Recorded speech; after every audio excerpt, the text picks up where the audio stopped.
Hey YouTube, I'm back and I'm here to do my September wrap up. I did mention I was going to be really busy this month, so I don't have as many books read as I did in the other months, but I still think it was a good hefty chunk of books. Yeah, without further ado, let's get started. I first, in the order that I read them, Words of Radiance by Brandon Sanderson. The book review for this will be up. I didn't have a whole lot to say because it's hard to do a spoiler-free book review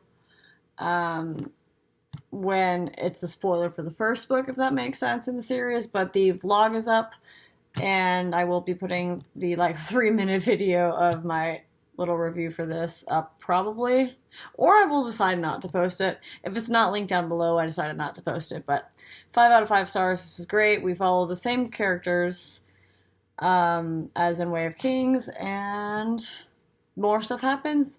Things make more sense. It's a lot more heavy, fast plot, less world building. The perspective we get to see the background and the history of in this book is Shallan. There's some new characters we get introduced to. There's some characters we met that get a lot bigger of parts in this book. Overall, if you've made it into Words of Radiance, you know it's awesome. That's all there is to say about that.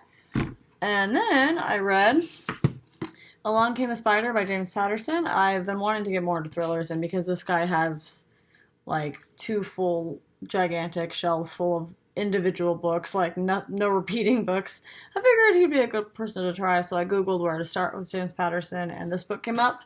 It was a good story. It's a detective thriller because someone is murdered, or this book is kidnapped, but basically we follow the serial kidnapper, and then we also find out he's killed a bunch of people in very disturbing ways, and we also follow the perspective of the villain and the detective. I liked it. I'm gonna give it 3 stars. I have a hard time when the villain is just really creepy and horrible and really messed up in the head, just because I don't necessarily want to read that. I would have loved this book if it was only the perspective of our cop, probably more. I'm not saying no to reading more of James Patterson, but it was an easy read. It was interesting, kept me on the edge of my seat, but definitely made me disgusted in the world a little bit.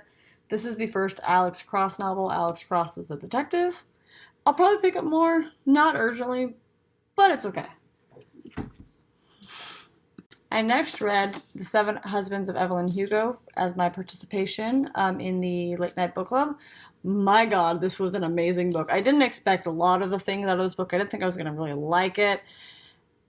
If I could really say anything about this book, is we do follow 2 characters. I am the person that is interviewing Evelyn Hugo. I believe her name is Monique, and then Evelyn Hugo. We basically get a background of Evelyn Hugo's life and everything she's done and all the people she's fallen in love with and out of love with and married, because it's the 7 husbands of Evelyn Hugo. But anything more than that, and Monique is a very interesting character. I really liked her part in the book as well. Everything besides that is definitely a spoiler, so 5 out of 5 stars. Go read it. It's awesome. If you're not gonna love Hollywood gossip or romance or things like that, it's so much more than that. It's an amazing book. I don't want to go into things, but there's lots of good things in this book that are touched on, but I don't want to give you all spoilers because I was shocked, and y'all should be too. The next book I read was Edge Dancer by Brandon Sanderson. It's a novella that builds out on Lif's character, which is also in Words of Radiance. There's an interlude from her, which is about the first 60 pages of this little blue guy print. I definitely think this book aids in Lif's character development greatly, because if you just read the interlude, I wasn't a huge fan of her, and this book actually made me really enjoy her as a character and appreciate her in terms of the series more. I don't really know if I've rated this, but I'll give it 4 stars. It's the only, I don't love it, but it's an important addition when you read when you're reading the Stormlight Archive.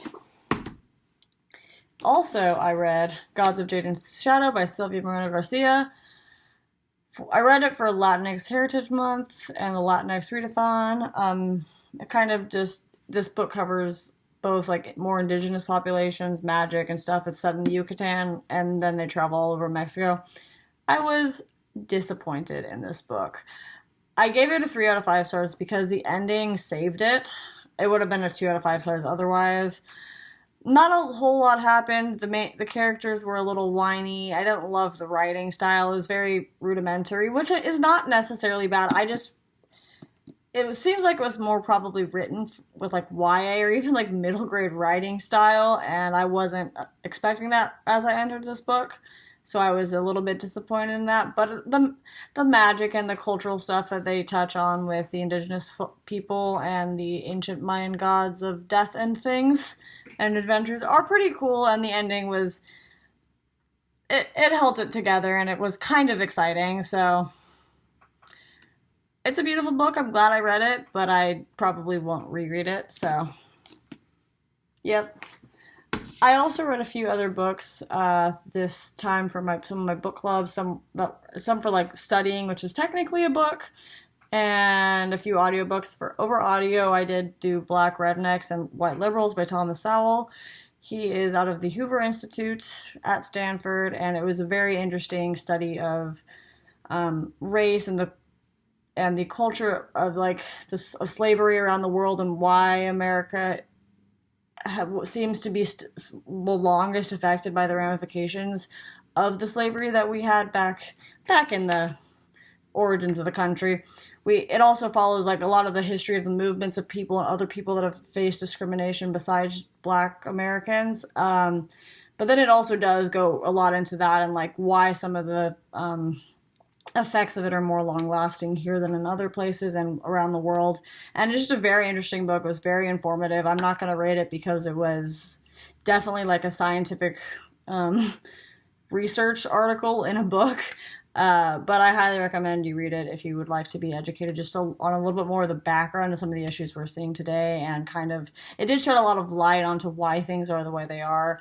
It followed like the education systems, of people as they came out of slavery and how things changed in the 50s and 60s with the introduction of social welfare. Very interesting. Learned a lot of things I didn't know.